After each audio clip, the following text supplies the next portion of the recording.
दोस्तों, प्रकृति ने हमारे शरीर को 5 तत्वों से बनाया, लेकिन कलयुग के इंसानों ने उसमें एक तत्व और अधिक कर दिया, और वो है पैसा। पैसों से सब चीजें नहीं खरीदी जा सकती, लेकिन पैसों से बहुत कुछ खरीदा जा सकता है। एक संत प्रवचन दे रहे थे कि पैसों के पीछे मत भागो, ये माया का दलदल है, और इस माया के दलदल में जो फंस गया तो वह पूरी जिंदगी दुखी रहता है। और वहां बैठे सभी लोग इसी बात पर तालियां बजा रहे थे। उन्हें यह बात नहीं पता थी कि यह संत इसी बात को बोलने के लिए पैसा लेता है। यही तो माया का खेल है, जो कि इस दुनिया में बहुत कम लोग इस बात को जान पाते हैं, और जिसने जान लिया उसको इस माया ने बुलंदियों की चोटी पर पहुंचा दिया। दोस्तों, आज के समय में पैसा कमाना जितना मुश्किल नहीं है, उससे भी ज्यादा मुश्किल है पैसों को संभाल कर रखना। इस दुनिया में बहुत लोग ऐसे होते हैं जिनके पास कुछ पैसा क्या आ जाता है, वो लोग घमंड में हो जाते हैं। वो लोग पैसों के नियम को जानते ही नहीं है। आपने ध्यान दिया होगा कि सरस्वती की तस्वीर हमेशा बैठी होती है और लक्ष्मी की तस्वीर सीधी रहती है। सरस्वती ये कहती है कि मैं जल्दी आऊंगी नहीं, और यदि मैं आ गई तो मैं वापस जाऊंगी नहीं, क्योंकि ज्ञान इतनी आसानी से अर्जित नहीं किया जा सकता। और यदि हमने एक बार किसी ज्ञान को अर्जित कर लिया तो वो ज्ञान हमसे कोई छीन नहीं सकता। लेकिन लक्ष्मी का ये नियम होता है कि वो जल्दी आ भी जाती है तो जल्दी चली भी जाती है। यदि किसी इंसान को सही तरीके से रखना नहीं आया तो बहुत जल्दी उस घर से निकल जाती है। आज की इस कहानी के अंदर मैं आप लोगों को 6 ऐसे खर्च बताऊंगा जिसे आपको आज और अभी से ही बंद कर देना चाहिए, तो ही आप पैसों के सही नियम को समझ पाएंगे। आप कितना कमाते हैं ये जरूरी नहीं है। आप जितना भी कमाते हैं, इसमें से आप अपना खर्चा इन 6 जगहों पर कम कर दो। धीरे धीरे आपके घर में धन रुकना शुरू हो जाएगा। आपको खुद को लगेगा कि सच में हमारे घर में पैसा रुकना शुरू हो गया है। और अमीर बनने का सबसे पहला रास्ता यही होता है कि अपने खर्च को कम कर दो और ज्यादा पैसा कमाने का तरीका ढूंढो। तो चलिए जानते हैं इस कहानी के माध्यम से कि वो कौन सी 6 चीजें हैं जहां हमें पैसा नहीं खर्च करना चाहिए। तो चलिए कहानी शुरू करते हैं। उससे पहले यदि आप भी महात्मा बुद्ध को दिल से मानते हैं और उनके भक्त हैं, तो वीडियो को लाइक करके अनजाना पथ चैनल को सब्सक्राइब करें और कमेंट बॉक्स में नमो बुद्धाय जरूर लिखें। यह हमारे लिए आपका आशीर्वाद होगा। एक बार की बात है, एक गांव में 2 औरत रहती थी। एक के पास एक भैंस थी और एक के पास एक बकरी थी जिसके पास भैंस थी। वो औरत सही तरीके से किसी भी चीज को संभाल कर रखना नहीं जानती थी। उसकी भैंस दूध तो बहुत देती थी, लेकिन उसने दूध की कीमत जानी ही नहीं, और वो दूध घर की बिल्ली को पीला देती थी। उस दूध को ऐसे ही खर्च कर देती थी। दूध को सही तरीके से उपयोग में कैसे लिया जाता है वो औरत जानती ही नहीं थी। और जिसके पास बकरी थी वह दूध की कीमत जानती थी, और वह दूध के एक एक बूंद को बचा कर रखती थी और उससे दही जमाकर घी निकाल लेती है, और धीरे धीरे वो बहुत सारा घी इकट्ठा कर लेती है। अब जिसके पास भैंस थी उसने दूध की अहमियत कभी जानी ही नहीं थी। उसने कभी भी दूध से घी निकालने के बारे में सोच ही नहीं थी। फिर एक दिन उसके घर में कुछ मेहमान आ जाते हैं, और मेहमानों को तो रूखी रोटी नहीं खिलाया जा सकता, ये तो आप हम सभी जानते हैं। तो इसीलिए वो औरत उस औरत के पास जाती है जिसके पास बकरी थी। उस औरत के पास से एक पाव घी ले आती है। वह औरत यह कहकर घी लाती है कि मैं जल्द ही अपनी भैंस का दूध निकाल कर घी निकालूंगी तो मैं तुम्हें तुम्हारा घी वापस कर दूंगी। और बकरी रखने वाली औरत उसको उधार के तौर पर घी दे देती है, और फिर वह औरत अपने मेहमानों को खाना खिला देती है। उसके बाद बहुत दिन निकल जाते हैं, लेकिन वो भैंस रखने वाली औरत उसको घी वापस नहीं करती। ये एक दिन फिर बकरी रखने वाली औरत भैंस रखने वाली औरत के पास जाती है और कहती है कि मैं तुम्हें एक बार घी दी थी तो मैं वो घी वापस लेने आई हूं। ये सुनकर वो औरत कहती है, कौन सा घी? तू भला मुझे घी कैसे दे सकती है? मेरे पास तो भैंस है और तेरे पास तो बकरी है, और मैं भला तुझसे घी उधार क्यों मांगूंगी? मेरे पास तो इतनी अच्छी भैंस है और उसका तो बहुत ज्यादा दूध होता है। मैं तो खुद उससे घी निकाल लूंगी। मैं भला तुझसे घी क्यों उधार लूंगी? यह कहकर वो देने से मना कर देती है। और फिर बकरी रखने वाली औरत वापस आ जाती है, क्योंकि उसको यह पता था कि कोई भी अब मेरी बात पर विश्वास नहीं करेगा, क्योंकि उसके पास तो भैंस है। लेकिन फिर भी उसने कई लोगों से बोली, पर इस बात को कोई मानने को तैयार ही नहीं था। सबका जवाब एक सा था कि भला भैंस रखने वाला इंसान बकरी रखने वाले से घी उधार क्यों लेगा। ये बात कोई भी मानने को तैयार नहीं था। उसी गांव के बाहर एक गुरु रहते थे, और फिर वो बकरी रखने वाली औरत उस गुरु के पास जाती है और उन्हें अपनी सारी समस्याएं बताती है। उसके बाद उस गुरु ने भैंस रखने वाली औरत को बुलवाते हैं और फिर वो औरत भी उस गुरु के पास पहुंच जाती है और वह भी अपनी बात बताते हुए कहती हैं कि गुरुदेव ये झूठ बोल रही है, मेरे पास तो भैंस है और भला मैं इससे घी क्यों लूंगी। अब उस गुरु को इसका फैसला करना था कि क्या सच में भैंस रखने वाली औरत बकरी रखने वाली औरत से घी उधार ली है या नहीं, क्योंकि बकरी का दूध तो बहुत कम होता है और भैंस का तो बहुत ज्यादा होता है। तो क्या जरूरत हो गई कि एक भैंस वाली को बकरी वाली से घी उधार लेना हुआ। अब गुरु बहुत देर सोचते हैं और उसके बाद दोनों औरतों को अपने पास बुलाकर एक एक लोटा पानी देते हुए कहते हैं कि ये पानी लेकर जाओ और दोनों ही अच्छे से हाथ पैर धोकर आओ। अब एक लोटा पानी देखकर भैंस रखने वाली औरत कहती है कि गुरुदेव सिर्फ एक लोटा पानी से हाथ पैर कैसे धो पाऊंगी। लेकिन बकरी रखने वाली औरत उस लोटे को लेकर चली जाती है और वो अच्छे से अपने हाथ पैर धोती है और उसके बाद भी वह लोटे के अंदर कुछ पानी बचा भी लाती है और वापस गुरु के पास आ जाती है। लेकिन वो भैंस रखने वाली औरत लोटा लेकर जाती है और उसने तो सिर्फ अपना हाथ धोया और उस लोटे को खाली करके वापस ले आती है। जैसे ही वापस लाकर दोनों लोटा रखा जाता है तभी वो गुरु कहते हैं कि भैंस रखने वाली औरत ने बकरी रखने वाली औरत से घी ली थी और उसे घी वापस करना चाहिए। अब जो गांव के लोग पास में बैठे थे उन्होंने कहा, गुरुदेव इससे कैसे साबित हो सकता है कि भैंस रखने वाली औरत ने बकरी रखने वाली औरत से घी उधार ली है। उसके बाद वो गुरु कहते हैं कि जरा इन लोटों पर ध्यान दो। इस औरत ने लोटे में इतना पानी बचा भी ली और हाथ पैर मुंह सब धो भी ली। ये होती है किसी भी चीज की अहमियत को समझना। और दूसरी औरत ने सिर्फ मुंह धुलकर ही लोटे का सारा पानी खत्म कर दी, क्योंकि उसको इस पानी की कीमत नहीं पता थी और जिस चीज की हमको कोई कदर नहीं होती वो भले ही हमारे पास कितने भी हो वो नष्ट हो ही जाती है, वो खत्म हो ही जाती है। और यदि हमारे पास कोई भी चीज कम है और यदि हम उसको सही तरीके से इस्तेमाल में लेते हैं और उसकी कीमत को जानते हैं तो जरूर उससे हम फायदा ले सकते हैं।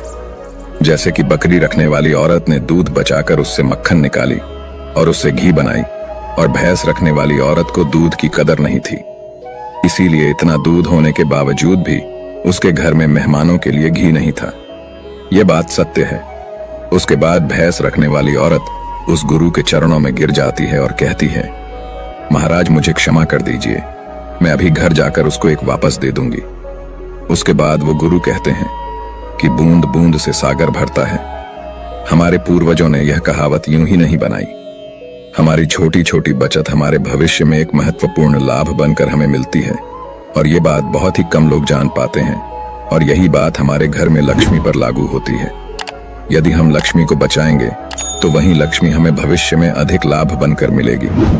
तो दोस्तों की कहानी तो आपको समझ में आ गई होगी। तो आइए अब जानते हैं वह 6 खर्चों के बारे में जो हमें आज से ही बंद कर देना चाहिए। सबसे पहला खर्च है दिखावे का खर्च। आपके अगल बगल में किसी ने महंगी कार ले ली तो अब आपके मन में जलन होने लगती है कि मुझे भी जल्द ही कार लेनी है, और यही दिखावे का खर्च आपको पूरी उम्र गरीब बनाकर रखता है।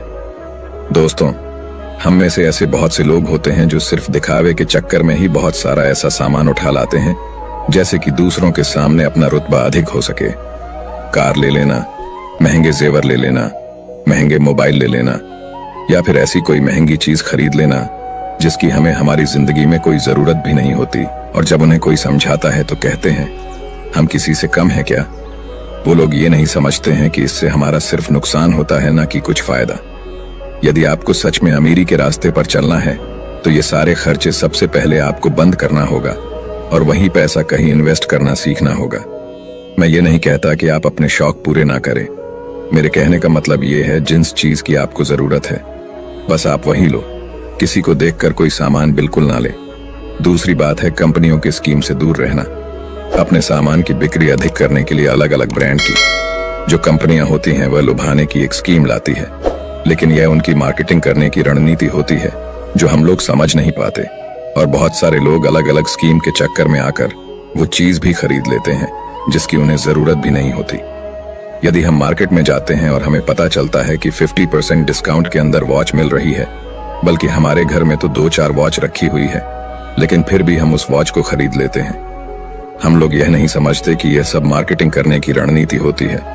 इससे हमें फायदा नहीं होता बल्कि कंपनी को ही फायदा होता है। इसीलिए ऐसे शौक कभी न पालें, क्योंकि यही गरीब होने का सबसे महत्वपूर्ण कारण भी होता है। क्योंकि जिस चीज की हमें जरूरत भी नहीं है और उसी चीज में हम लक्ष्मी को खर्च कर देते हैं, तो उससे हमारे घर की लक्ष्मी नाराज हो जाती है और फिर धीरे धीरे हमारे घर से निकलने लगती है। तीसरा खर्च है कर्ज। आज के समय में ज्यादातर लोग कर्ज लेकर महंगी महंगी चीजें खरीद लेते हैं, जैसे कि कार, बंगला, मोबाइल, और फिर उसका पैसा भरते रहते हैं। जैसे कि आजकल हम लोग क्रेडिट कार्ड का इस्तेमाल करते हैं। क्रेडिट कार्ड हमें पैसे खर्च करने के लिए कहता है। जो पैसा हमारे पास है या फिर जो पैसा हमारे पास आने वाले हैं और उस पैसे को हम खर्च कर देते हैं, तो जरा सोचिए कि हम अमीर कैसे बन पाएंगे। जो पैसा हमारे पास आया ही नहीं, उस पैसे को भी हम खर्च कर देते हैं और हम अमीर बनने के बारे में सोचते हैं, अमीर बनने की वीडियो देखते हैं, लेकिन उन बातों का पालन नहीं करते। और बहुत लोग तो ऐसे भी होते हैं जो लोन लेकर जमीन खरीद लेते हैं और ये सोचते हैं कि जब हमें इसमें फायदा होगा तो हम लोन वापस कर देंगे। लेकिन वो लोग ये नहीं समझते कि जितना हमें इसमें फायदा होगा उससे ज्यादा हमें लोन का ब्याज भरना होगा। तो दोस्तों, ऐसा काम कभी ना करें। कर्ज लेकर कोई भी चीज ना खरीदें। चौथी और सबसे अच्छी बात यह है कि आप अपने पैसों को कैश में रखकर ही खर्च करें। कभी भी मोबाइल फोन के किसी भी ऐप का उपयोग करके पैसा खर्च ना करें। आपको शायद पता नहीं होगा कि आप कोई भी सामान खरीदते हो और फिर फोन से पेमेंट करते हो, तो आपको आपके पैसा खर्च होने का ज्यादा तकलीफ नहीं होता, क्योंकि वो पैसा आपके जेब से नहीं जा रहा। लेकिन वहीं पर यदि आप अपने जेब से पैसा निकालकर खर्च करते हैं, तो आपको महसूस तो होगा कि यार पैसा खर्च हो रहा है। अगर आपको यकीन ना हो तो आप ऐसा करके देख लेना, मार्केट जाना और फिर किसी भी सामान का पैसा अपने फोन से पे करना, जिससे आपको ज्यादा महसूस नहीं होगा कि आपका पैसा खर्च हो रहा है। लेकिन जिस दिन आप अपने जेब से पैसा निकाल कर दोगे, तो उस दिन आपको जरूर लगेगा कि यार पैसा जेब से जा रहा है, मेरा पैसा खर्च हो रहा है, ज्यादा पैसा खर्च हो रहा है। पांचवी बात आपको ध्यान रखनी है, अपनी भावनाओं पर काबू रखना है। अगर आपको कोई चीज पसंद आ रही है और आप उसे खरीदना चाहते हैं, तो सबसे पहले यह देख लें कि वाकई क्या इस चीज की आपको जरूरत है, क्योंकि बहुत से लोग कोई चीज पसंद आने पर उसे तुरंत खरीद लेते हैं। कई बार तो ऐसा भी होता है कि कोई स्कीम वाले आते हैं जो हमें लुभाने वाली चीजें लेकर आते हैं और हमें वो चीज पसंद आ जाती है और हम उसे तुरंत खरीद लेते हैं। तो हमें ऐसी चीजों को लेने से बचना चाहिए। हमें ऐसी चीज नहीं लेनी चाहिए, बल्कि हमें सिर्फ ऐसी ही चीज लेनी चाहिए जिसकी हमें जरूरत हो। छठी और आखिरी बात यह है कि कभी भी कोई भी शौक न पालें। आपको शायद इस बात का पता होगा कि हमारी दुनिया में महंगाई का सबसे महत्वपूर्ण कारण शौक है। आज के समय में नॉर्मल 10,000 का फोन आ रहा है और वहीं पर 2 लाख का भी फोन आ रहा है। दोनों में फर्क इतना है, किसी को 10,000 का फोन रखने का शौक है तो किसी को 2 लाख का रखने का शौक है। हाँ, यहाँ पर आदमी की अमीरी भी दर्शाती है, क्योंकि अमीर आदमी महंगा फोन रखेगा तो लगेगा कि वो अमीर है, तो ये शौक ही तो हुआ। शौक है तभी तो उसने महंगा फोन रखा। इसीलिए महंगाई का कारण है शौक, और किसी भी चीज की महंगाई नहीं है। और इसीलिए लोग समय समय पर शौक वाली चीजें बनाते रहते हैं। अच्छी अच्छी चीज बनाकर हमें लुभाने के लिए लेकर आते रहते हैं, ताकि हमें वो चीज पसंद आ जाए और हम उसे तुरंत खरीद लें, क्योंकि उन्हें पता है कि ना लोगों का शौक खत्म होगा और ना ही उनका मार्केटिंग बंद होगा। तो इसीलिए अपने शौक पर काबू करें। जितना हो सके कम शौक करें, क्योंकि शौक करने से हमारी जिंदगी नहीं चलेगी, बल्कि मेहनत करने से और पैसे को अपने पास सेव करने से जिंदगी चलेगी। क्योंकि आज के समय में पैसा ही सब कुछ है। भले ही आज के समय में हमसे कितने भी लोग ये बात कहते हैं कि पैसा ही सब कुछ नहीं होता, लेकिन यदि उनकी जिंदगी में सही तरीके से ध्यान रखकर देखा जाए तो उनके लिए पैसा ही सब कुछ होता है। वो पैसों के लिए ही इधर उधर भाग रहे हैं और हमें कहते हैं पैसों के पीछे मत भागो। तो दोस्तों, इस वीडियो में कुछ फिजूल खर्च बताने की कोशिश की है हमने, ताकि उन खर्चों को आपको कंट्रोल में करना चाहिए, ताकि आपके पास पैसा बचे और जरूरत के समय वो पैसा आपके काम आ सके। और वो पैसा जब जरूरत के समय हमारे काम आता है तो हमारे दिल को जो शांति मिलती है वो सच में बहुत ही अद्भुत शांति होती है। तो दोस्तों, ये कहानी आप लोगों को कैसी लगी कमेंट करके जरूर बताना। हमारे चैनल कृष्णा मानव सेवा को सब्सक्राइब कर ले और बेल आइकन को ऑन कर ले, और इस वीडियो को अपने भाई फैमिली में रिश्तेदारों के साथ ज्यादा से ज्यादा शेयर करें। मिलते हैं फिर एक नए वीडियो के साथ, तब तक के लिए स्वस्थ रहें, मुस्कुराते रहें। जय श्री कृष्णा।